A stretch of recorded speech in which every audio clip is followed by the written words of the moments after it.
What's happening, guys? It's Jamie in another episode of Marketing Uncut. Wanted to touch on some mindset stuff, have a little bit of a ramble about a couple of things that have been on my mind for a little while.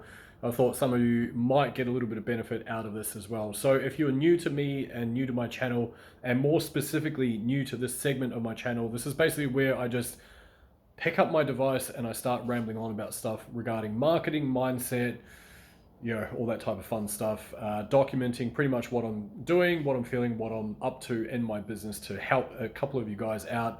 Really raw, really uncut, none of the normal fancy BS out there. So hopefully that resonates. Drop a comment below. Let me know if you'd like to hear more of this type of stuff, or if you just want to get me off your screen. Either way, I'm okay with it. It's okay. You can't hurt my feelings. There's a screen in front of us, all right? Anyways, so today, what I wanted to talk to you guys about is your internal dialogue. And more specific, when it comes to your internal dialogue, how you are framing certain things to yourself in order to then go and manifest what you want in your life, okay? So this is something that's pretty important, and I'll give you guys a couple of practical things that you can do to really start to shift the way that you view yourself, and how that shift in belief is going to then help you manifest whatever the heck you want into your life. So I'll tell you guys a little bit of a story. I've never been a super secure person. In fact, I've been really insecure throughout my entire life. Confident in so many areas, it's ridiculous, but also incredibly insecure, as I suspect so many of the population are. The thing that stood in my way a lot of the time was my ego, and I don't mean from a conceited standpoint. I'm not saying I don't feel like I've been an arrogant person by any stretch of the imagination, but more that a lot of the time when you wrap up a way of thinking and you wrap up an identity around yourself, what that means is that you then attach a lot of sort of emotional input into that identity. And what that means is that often if we are deviating away from that, then our ego tries to look after ourselves and retracts, like, no, I can't do that. No, that's too scary. I'm not going to do that. And then because of that, it's an instant dismissal of the knowledge that we've been giving a lot of the time. Not giving. Now, where this manifests for me was, I'll tell you guys a little story about it. What happened was way back in 2019, and some of you know the story, but I'll keep it brief. So I got started online in 2011, and I started blogging. I got into CPA marketing, Kindle, started getting into FBA. I was really close to pulling the trigger on that. I've run ads across pretty much every conceivable network there is. I've set up chatbots and email lists, and even got into trying to buy and then resell solo ads at one point. There was a dismal failure, went bankrupt 2015. I started an agency, ran lead generation ads for small business for a couple of years, got my ad accounts banished to the dark ages, as you do. Anyways, I had spent a lot of years building up a bunch of knowledge. My God, don't do weights and try and hold your phone up. It turns out it's really heavy after a little while. Oh, it's better. Basically 2019, I pivoted from doing the agency stuff to affiliate marketing, and I'd already been doing it in the background, writing articles and e-zines and all sorts of stuff. I had multiple YouTube channels, as you do. Yeah, you name it. Had another one with 70 videos before this one, and that got wiped for some God knows why reason, right? Anyways, so I say all that because I was given some advice, and the advice was really simple. It was, Jamie, what you need to do is get rid of all that shit you're doing, all those freaking platforms you think you need to be on. Get rid of all that and focus on the one that you have the biggest audience on in existence, or the one that you feel is going to be easier for you to work with moving forward. And I was like, oh, okay, then that's a good idea. Maybe I'll think about doing that at one point. And so then the other advice was basically stick with one high ticket offer. Okay, one offer that pays you $500+ per sale that you make, because you don't have a big audience. If you have a bigger audience, then it's okay, you can go a little bit lower ticket, right? But you don't. So stick with one until you get a bigger audience, then you can start doing whatever the heck you want. I'm like, oh, it makes sense. And you know what else you should try is stick with one acquisition process. You don't need to freaking have 1,000 different ways to acquire customers. You just need one. I was like, yeah, okay, I guess that makes sense. And of course I heard it and I'm like, yeah, okay, I'm gonna go away and think about that. But first, what I want to do is finish off these other projects that I've been working on real hard for ages. And once I finish them off, because, for once in my life, I've got to finish off a project, And once I did that, I was like, okay, well, now I'll try and pay attention to this piece of advice that I was given. So what happened was, guess what? within 7 days of me deploying exactly that information I just gave you. And for me, it was really simple. I had a Facebook group. I basically got folks into my group. I gave a ton of value. I helped them out with some stuff. And then I would lock in a call if they were interested in some high ticket stuff that I had. And then I would go through a very relaxed, I was going to say slow, but a very relaxed sales presentation.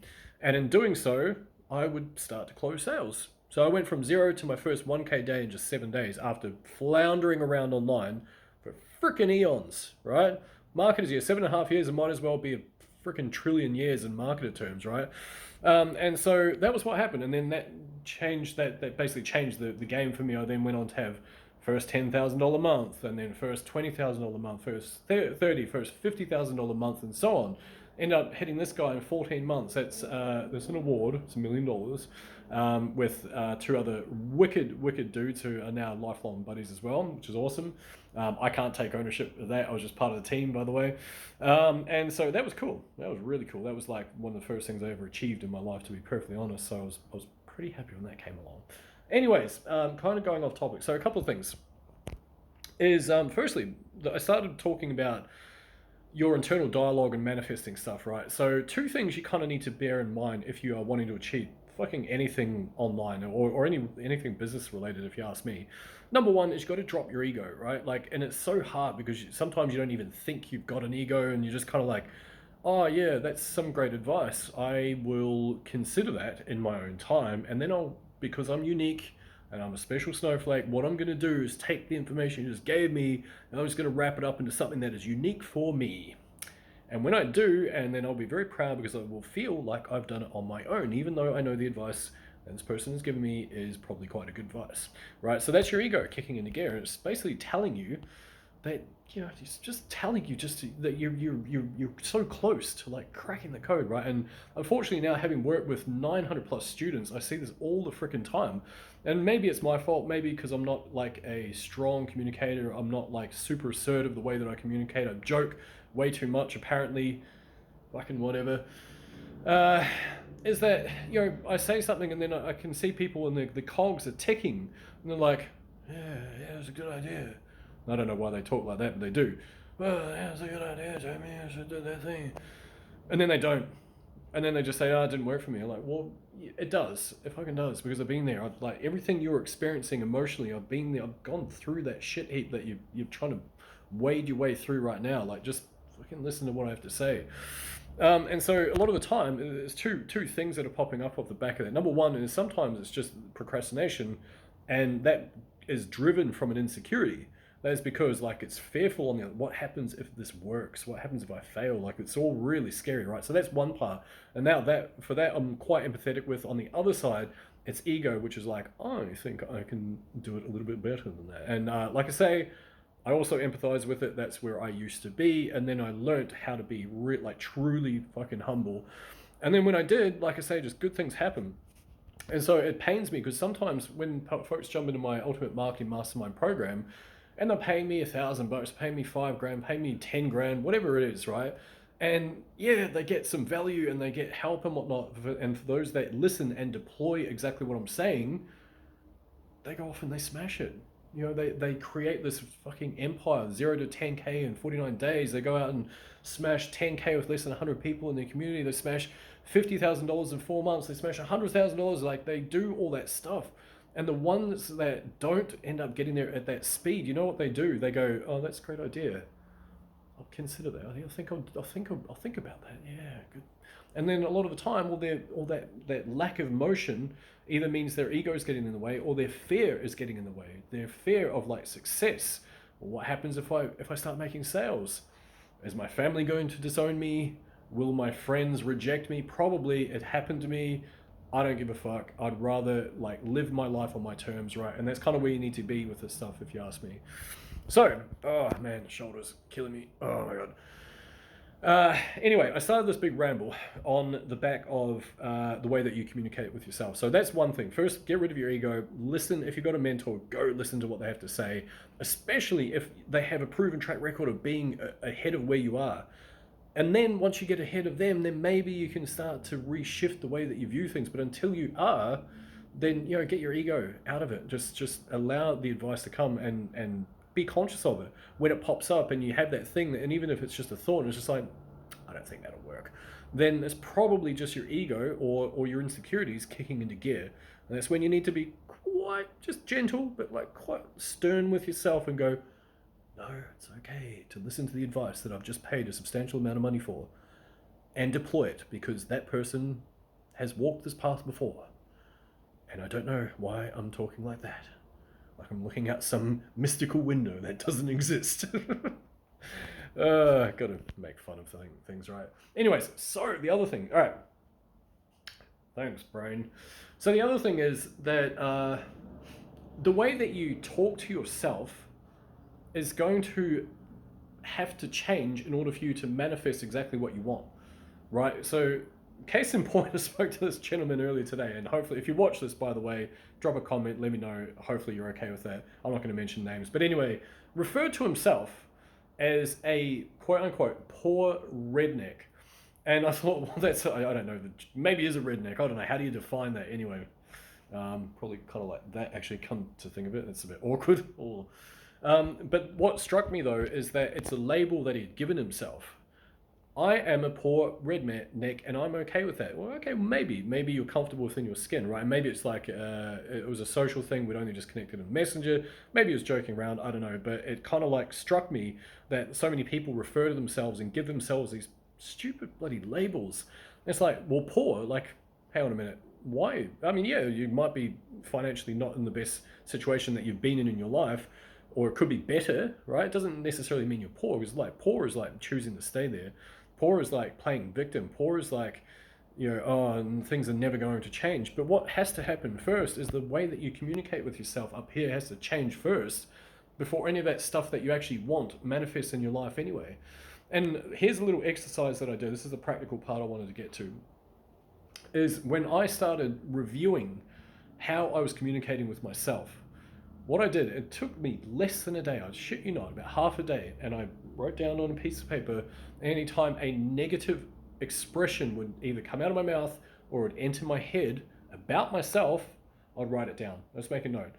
And it could be the most subtle things, right? So if we talk about like wealth, finance, all that kind of stuff, right? Think of it this way. I'm poor. If you say that, like, guess what? You're programming, you're actually telling yourself, like, I'm poor. I can't afford that. What does that do? It just tells freaking yourself over and over and over and over and over and over again that you can't do something. So you're setting your own limitations based on that. I'm not saying like be like all crazy and like defy the actual raw reality of what's happening, but you can change that language. You can at least acknowledge that it's there to start with, and when you can, then you can adjust it, right? Another one, for me, like I say, I've always had an insecurity about a bunch of things. I have an insecurity about the way that I communicate. I have an insecurity about my intellect, things like that. I always felt like I was real dumb growing up. And so therefore, sometimes I kind of like give myself that label because it's more comfortable for me, right? So therefore I have to be conscious of that and like, well, I'm not dumb.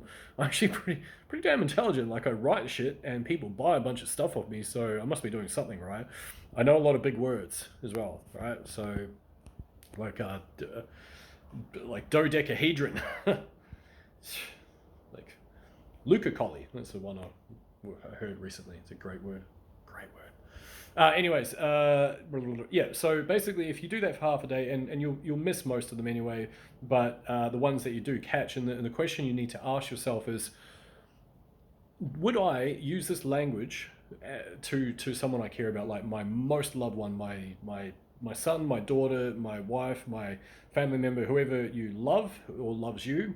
Would I use this type of language to them? And if you do, then I feel sorry for your relationship. You might want to go do some patching up there, and especially between that relationship. Hopefully you don't, right? Hopefully you're not as mean to other people as you are to yourself, right? Hopefully you're a good human in the general scheme of things. Now, when you do that and you write these things down, then you're going to go, wow, that is quietly shocking. How nasty I am to myself. I would not say any of this stuff to another individual. That's what happened for me, at least anyway. And so then, because I was able to acknowledge that, I could then detach my own emotional state from that and see, well, that's probably like, if I really want to get to where I would like to be, and the person that I would like to become, then me telling myself all the shit over and over and over again, probably not that helpful, right? Who'd have thunk it? So that's my advice. So 3 things I think we've covered. Bloody old mate, fucking change your language. Don't talk shit about yourself. Like at least be conscious of it so you can adjust it. That's all. Just become conscious, and then when you do adjust it, then it's like a program. And the more good stuff you program into this, the more it's going to manifest in your life. But it has to be the vision you create for yourself of yourself before reality actually manifests, right? That's what you need to do. Now, the other part of it is, like I say, just drop your ego. Just like if you're getting help to achieve a goal, drop your fucking ego. Just listen to that person.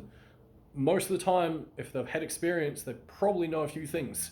Just let it go. And then even when you feel it popping up, like, oh, I don't want to do that. Nah, that's not going to work for me because I'm special. Just give it a shot. You never know. Just open that mind up a little bit more, right? Anyway, been an interesting ramble. Hopefully you got some value out of this, and if not, who cares? Anyway, love you all. Drop some comments below if there's anything you'd like to learn, and yeah, that's pretty much it. All right, have a good one.